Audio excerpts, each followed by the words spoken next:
for our freedoms for granted. And in fact, he had a way of asking at the breakfast table, what are you kids doing for freedom today? A question he had a right to ask. Yes. One of the things we can do for freedom today is make sure that all our active duty men and women and all our veterans know that we have their backs. Amen. I have a long history of supporting common sense ways to save taxpayer dollars, but let's be clear, risking care and benefits for America's veterans is simply wrong. I urge the President and Mr. Musk to reverse course. Thank you. Thank you. Thanks, Maggie. I have the privilege of introducing one of our heroes here today. You know, to be a senator, to be a labor leader, we owe our nurses and doctors the kind of respect, not just money, but respect that Elon Musk and Donald Trump have no way of showing. Jeanette Essex is a nurse, and she's here on behalf of Nurses, National Nurses United. Thank you for being here, Jeanette. All right. All right. Thank you, everyone. Thank you. I am delighted to be here. Hello, and thank you for having me. I'm grateful to be here today with the members of Congress, union leaders, and veterans. My name is Jeanette Essex, and I'm a member of the National Nurses United, the largest union and professional association of registered nurses in this country. I have been a nurse for almost 40 years, and of course, I began when I was 2. I work in the medical intensive care unit, and I provide specialized care for our veterans. I am trained in managing trauma and PTSD, and it is the most rewarding work I have ever done. My fellow nurses and I are honored to work with our veteran population, and our veteran patients value the care they receive in our facilities. But we are scared of what could happen to the VA. We are already dealing with a lack of investment in staffing. Last year, tens of thousands of nursing positions were left unfilled across the VA healthcare system. Many of our facilities operate with unsafe staffing levels, and the nurses are stretched thin. We are exhausted, and many of us feel hopeless. To add to that, we are hearing that the new administration wants to make massive cuts to VA. How could they even think of doing that? We don't know what that would look like or who all will be impacted, but our nurses are worried about their patients and job security. What we do know is cuts will impact our patients. They will experience longer wait times than they're already doing, have their treatments delayed, and will likely see reduced access to specialized care. Additionally, more veterans will be pushed into private sector care in the community, which is what Trump administration wants. As nurses, we know the best place for our veterans to receive the care they need is in the VA healthcare system. All right. Yeah. Our patients tell me that every day. And as someone who's worked in the private sector before, I can tell you, coming to the VA and working there, that is the greatest accomplishment I have achieved. Awesome. Looking at the men and women who have given their lives for this country, it is my honor to actually take care of them. All right. Thank you. What our VA needs right now is leadership that will prioritize our veterans and listen to the workers that provide their care. Workers like me who are the front line every day. You need a nurse to save your life. It is me as the nurse who's standing there diligently, hovering over my patient, who can see the first signs of trouble to alert the physician and the other healthcare members. We cannot let the VA be dismantled. I want to thank Senator Blumenthal and Representative Takano and everyone else who's here to inviting us to speak. Our VA workers are under attack, and we need leaders like you to stand by our side fighting back with us. We're not going anywhere. Thank you. Wonderful. Thank you. All right. Thank you so much. Thank you. Thank you. Thank you so much, Jeanette. Very powerful. And now a veteran and a leader at Vote Vets, Kate Logan. Okay. Kate. There you go, Kate. Good afternoon. Thank you to Senator Blumenthal and for Vote Vets for inviting me to come speak. I stand before you today as testimony that Department of Veteran Affairs changes lives. As a combat veteran, I've utilized a wide range of VA programs such as the GI Bill, career development services, mental health counseling, primary care, and specialized medicine. I can say to you with certainty that my care was excellent. But more than the care itself, what made my experiences so impactful were the dedicated professionals at VA, public servants who have committed their careers to guiding veterans like me through the system, ensuring that I had the resources that were available. Whether it was a doctor, a nurse, an administrator, or a social worker, I was met with compassion, professionalism, and a deep sense of duty. These individuals were more than just employees. They were advocates, mentors, and at times the very reason that I knew I wasn't navigating this journey alone. The service inspired me and it reinforced my belief in public service and my own commitment to give back. Too often, the only stories we hear about VA are the challenges, the delays, the frustrations, the veterans that were slipped between the cracks. But what we don't get to hear are the success stories, and I am one of them. When veterans receive the care and the support they deserve, we don't just survive, we thrive. Yeah. And when more veterans succeed the way I have, our country's stronger for it. A nation that takes care of its warriors, builds leaders, strengthens communities, and shows the world we uphold our commitments. Awesome. We cannot allow the people that work behind the scenes to be taken for granted. That's right. Those who ensure that the veterans are getting the care they need, the benefits are processed, that the programs continue to function. I want to say clearly and on the record that their work matters. Yes. It matters to me. It matters to the thousands of veterans who rely on VA every day.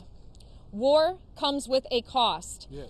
That one is measured in not just dollars, but human lives. Yes. The men and women that I served with and every other veteran who stepped forward to defend this nation did so with the understanding that in return, this country would take care of them when they came home. Yes. That is a sacred contract, That's right. one that must not be cut or compromised.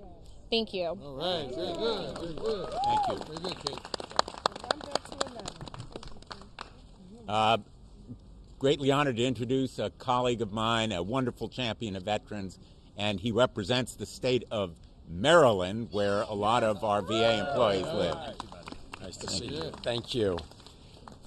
Well, let me start by thanking all of our veterans who serve this country. All right. And to thank all of you who are here to support Yes, sir. our veterans and their service and sacrifice.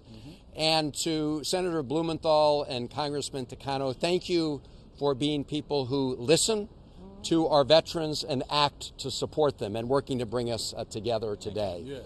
And to all of our union leaders who are here representing the workers Yeah. who serve our veterans every day, thank all of you Yes, sir. who are here Thank and you, sir. throughout this great country serving our veterans and helping our veterans. Yes.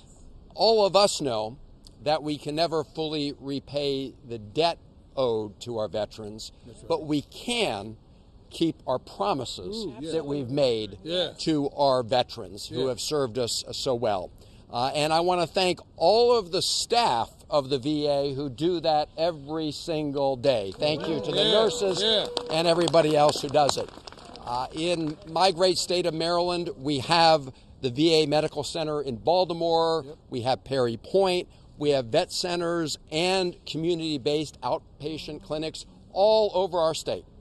And thank you to all of the workers at VA who serve there and take care of our veterans, who help heal the physical wounds and the mental wounds of war, and are there to support our veterans overall in terms of education, benefits, employment efforts, tending to the sacred cemeteries where our veterans are buried. And so thank you all for what you do.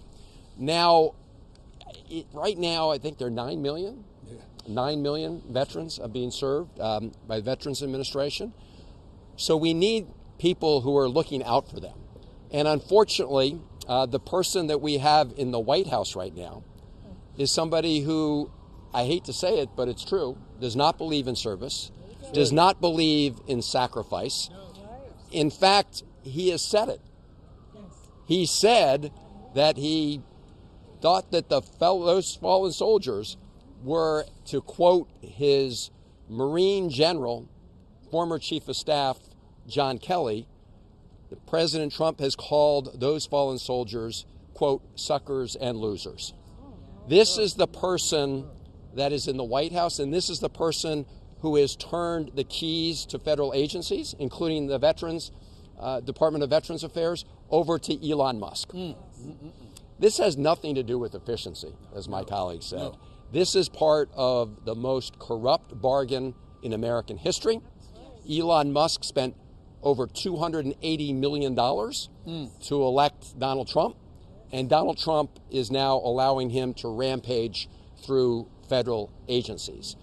Their real ultimate goal is to shut down very important services to the American people and use the savings from denying those services to working Americans to provide tax cuts to the various wealthy, like Elon Musk and the others who were behind President Trump on Inauguration Day.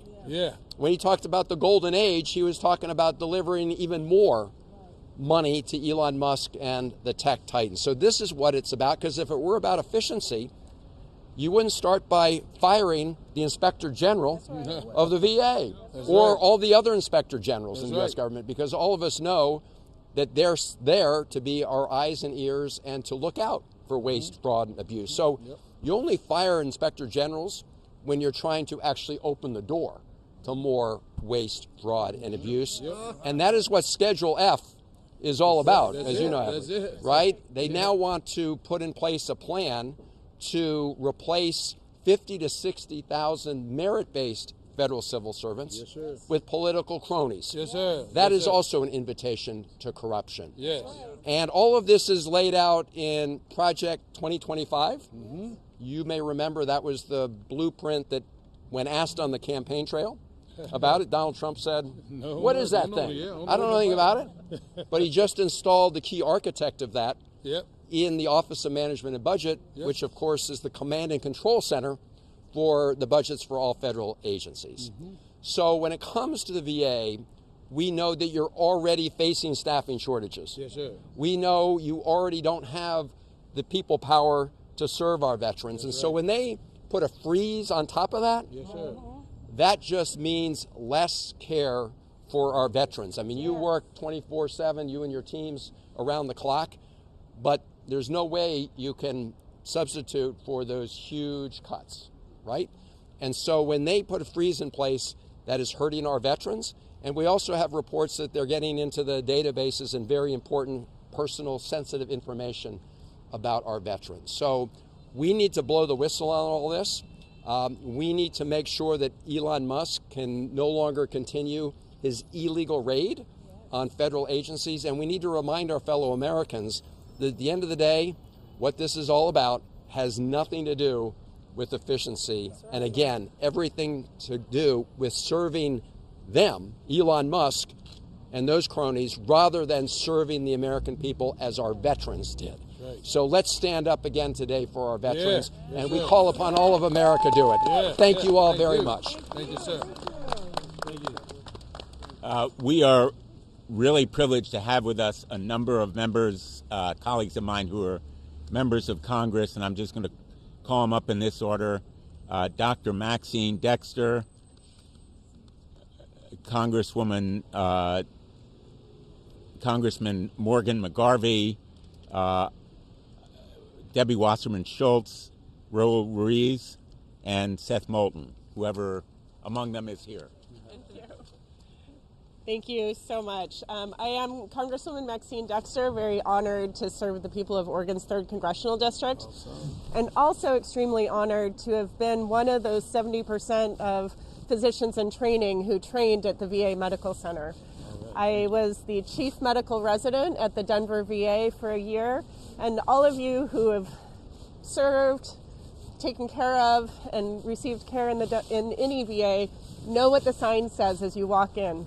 The price of freedom is visible here. And I saw that sign every single day going to care for my patients who I had for over 7 years. And it is absolutely antithetical to any one of us who believes in public service and paying forward the sacrifices of our veterans that we would be cutting the services, cutting the staff, and cutting all opportunity for our veterans to receive the care that they so dearly deserve. It's clear, as the senator just said, Trump doesn't care about veterans. No.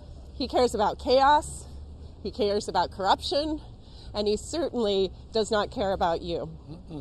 If he did, he wouldn't be gutting the very programs that veterans depend on for health care, housing, disability assistance, and even food. If he did, he wouldn't be forcing out VA employees with buyouts at a time when the system is already stretched too thin. And if he did, he wouldn't recklessly freeze federal funding without warning, cutting off vital support to the organizations that serve our veterans every day. Let's be clear, Trump doesn't care about our veterans. It's that simple. And again, it's cruel. But we are here today because we do care. And we are going to fight for our veterans. Yes, thank you. We want to honor our veterans, not just with words, but with action. Our most powerful tool is public pressure. We must stay loud, we must stand together, and we must press on, as our leader has said over and over again. So I'm calling on each and every one of you, reach out to your representatives, especially if they are Republicans, demand that they protect VA funding, show up at our town halls, write letters, and advocate for the veterans in your community. Supporting our veterans should not be a partisan issue. It's about keeping our nation's promise. It's about dignity, respect, and gratitude. Yes. Our veterans stood up for us, and now it's our turn to stand up for them. Thank you so much.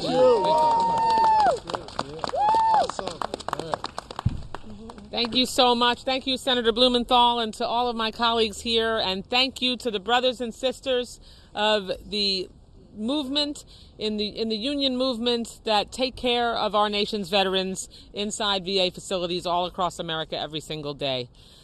We are here because it is absolutely critical that people know that as we speak, there are lawless, cruel men trying to steal funding from our veterans. They want to do it by upending the lives of the very people whose mission it is to take care of and serve those veterans. Yes. Even if it means shredding the Constitution that so many died to defend. Yeah. They hope that we'll be silent. They hope they'll cow us into submission. They have no idea who they're messing with. All right. The proud union women and men who stand here today work hard and fight hard every day to ensure veterans are treated with the respect and dignity they deserve. I proudly am the ranking member of the only committee in the Congress that takes care of our military from the time they begin active duty all the way through their life cycle as a veteran and even along to their burial. That is a responsibility that I take very seriously, and all of us here do.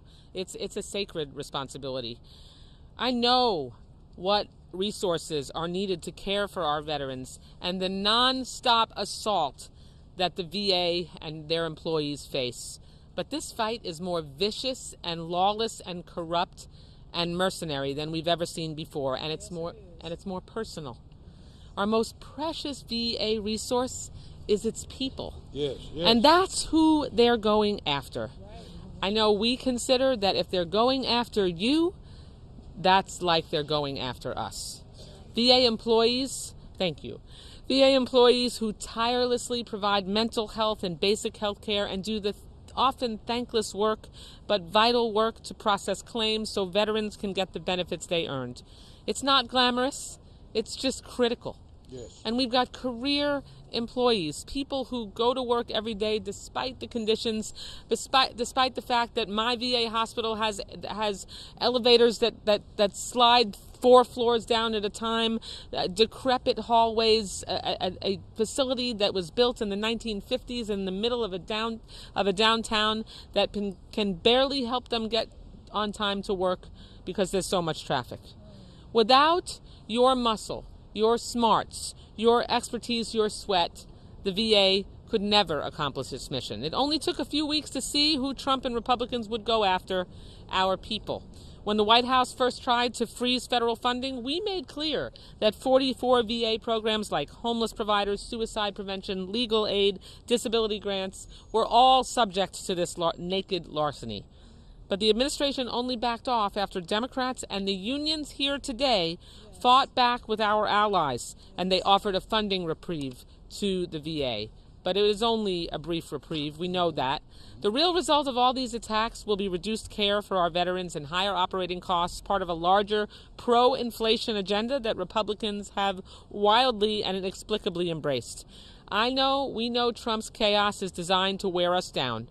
But we're not weary, are we? No. They don't know us. They don't know our unions or its people. That's right. We will never stop fighting back. We are relentless. We always have been. We always will be. Trump knows he can't lawfully get what he wants. The Republican agenda is too corrupt and too unpopular, so he resorts to executive orders that we fight in the courts, though, as we just saw, we can't always count on that either. But whether it's in Congress, the courts, or marching in the streets, we're going to protect the VA, its employees, and the very democracy that our veterans fought for. Thank you so much to all of you here today. Thank you. Hello, everybody. I'm Congressman Dr. Raul Ruiz. I'm an emergency medicine physician, and like Dr. Dexter, I too was trained in Veterans Affairs Hospital as a medical student, as well as a surgery intern out in the Boston VA, providing care to our heroes. And we are here to stop the illegal funding freeze, which will then come to become the funding cuts that President Trump and Elon Musk are doing to the VA. I want to also thank everybody who's here, and all the veterans and all the workers who provide care, to provide the counseling, to process the benefits and all the services and the programs that our veterans rely on. And why is it illegal? It's illegal because Congress, under the Constitution, wrote into law what programs need to be funding. They authorize it, and then they fund it to a certain amount, and it is up to the president to administer what Congress allocated to those programs. Single-handedly deciding which programs to cut or which fundings to cut is illegal under our Constitution, and you bet that there will be the judicial branch who will come in and put a hold on that. The other problem is the programs that are under attack. And you're going to hear the dog whistle that Trump and Musk like to say. We're reading out fraud, waste, and abuse. We're looking at efficiency. That's a dog whistle. What they're really doing in the severe hiring freeze and the staff cuts is they are dismantling the processing in which veterans can benefit from the health care or the benefits that they need and that they deserve and that they have earned. You're going to hear that, oh, we're not cutting benefits. What they're cutting are the people that process the benefits. You're going to hear, but we're not cutting health care. But what they're doing is they're firing the nurses and the staff that take care of you in the hospital. Now, I have been in this fight for 13 years, and Representative Mark Takano knows that I have been in the fight to pass the PACT Act to make sure that veterans who were unjustly exposed to burn pits by our military and other toxins get the dignity and the care and the benefits that they need and that they deserve. And in speaking to our veterans, what I often hear is that the VA employs a delay until dead strategy. delay the benefits, delay the care. They wait and wait and wait and wait until finally it's too late or they're gone. And this is another delay until dead strategy, because who do you think is processing your benefits? Wow. Who do you think is going to take care of you on the intake in your health care services? Who do you think is going to take care of you when you are in a coma, or when you're hypotensive, or when you have a pneumonia, or when you're having difficulty to breathe because of your exposure to burn pits? It is these men and women who have devoted their lives to take care of you. Yeah. So don't believe the dog whistle. Don't believe the fraud, waste, abuse, inefficiency. They are dismantling this system to delay until dead. Wow. Thank you. Thank you, sir. Hey, thank you, Dr. Ruiz. And Tell it. great job, Dr. Ruiz. I think our final speaker is Will Attic of the United Veterans Council, if he is here. I think we are at the end. We're happy to take questions. Let me just say, you know, the cause of veterans should be bipartisan. Yes. The PAC Act was bipartisan. Democrats spearheaded it. This cause should unite Democrats and Republicans. So I challenge our Republican colleagues, stand strong with veterans. Yes. And I challenge our veterans, hold accountable all of your elected representatives, both sides of the aisle, at the rallies and the town halls and wherever you encounter them. Ask what they are doing to preserve the men and women who are saving our veterans, literally day in and day out, whether they are providing the benefits or standing over them as nurses or in the operating rooms as doctors. We need to stand with the VA, and we will. Any questions? Thank you. Eric Katz with GovExec. So the VA has carved out these exemptions on the hiring freeze, and the funding freeze appears to be on hold, at least theoretically. What is the biggest concern, like in this present moment? Is onboarding, as you understand it, actually happening in VA? Are there parts of VA that are not carved out of the hiring freeze that you're worried about? We're hearing from VA employees across the country, they are not filling open positions for doctors, nurses, technicians, housekeepers. And in fact, the latest executive order says only 1 in 4 positions will be filled across the government. That is a death knell for the VA. The VA is about people. It isn't a block grant program. It's about care. It's about making sure people get the benefits they deserve. And this hiring freeze is having decimating effects, not just on filling positions, but on recruiting. Doctors, nurses, they're in short supply. They have other places where they'll be paid more. That's right. And the VA has actually been telling people who've been recruited and hired, sorry, we can't pay you. And then jerked them around and said, well, now we may have open positions. But people can't live that way. Senator, can I add something? Sure. Of course, you know what's really all behind this. If there are fewer employees, fewer healthcare providers at the VA, then that's going to mean that patient care takes longer. What happens when it takes past a certain point for a veteran to get an appointment at the VA?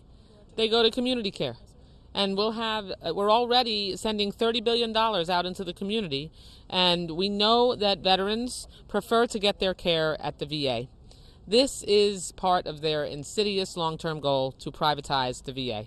The longer it takes to get an appointment, or the further away that a veteran has to go to get their care, the more likely it is that that care has to be received in the community, and then we're on a slow and steady march to privatization. That's part of what this is about. Here's the other thing that happens. When they don't fill the positions, when they don't pay the benefits, when they don't provide the care, the money goes to billionaire tax cuts. That's the agenda here. It's real simple. Starve the VA, strangle it, slash and trash so that you can have more money for a billionaire tax cut. Jory Heckman with Federal News Network. OPM closed their deferred resignation offer to the entire federal workforce last night. There's a lot of parts of VA that are exempt from that offer, but what happens next for the VA and the employees here? What are you hearing as far as the next steps for them? You know, that whole incentivized retirement deal is such a scam. Look at what Elon Musk did at Twitter. He promised the same kind of buyout. People who took it, most of them never saw a dime. Don't trust this offer. And they've closed it, but the effects on morale have been devastating. Doesn't HIPAA apply to the VA? The laws do apply to the VA, yes. So could a VA person then file a lawsuit against somebody who went into the VA health system? Well, I used to be a real lawyer as Attorney General of the state of Connecticut. I'm not going to provide legal advice, but I'm happy to talk to you afterward. Any other questions? Because I've got to get back to a vote. Any thoughts on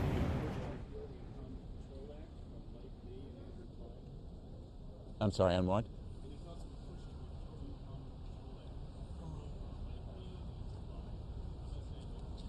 You know, we're here about betrayal of veterans. We're going to stand strong against that kind of betrayal. And a great nation keeps its promises. The United States of America needs to keep its promises to veterans. We're not going back. We're not going to betray our veterans. We're going to stand strong. We're going to be together. And we are going to keep fighting. Thank you all for being here today. Thank you. Thank you, sir. Thank you. Thank you so much. Always good to see you. Thank you.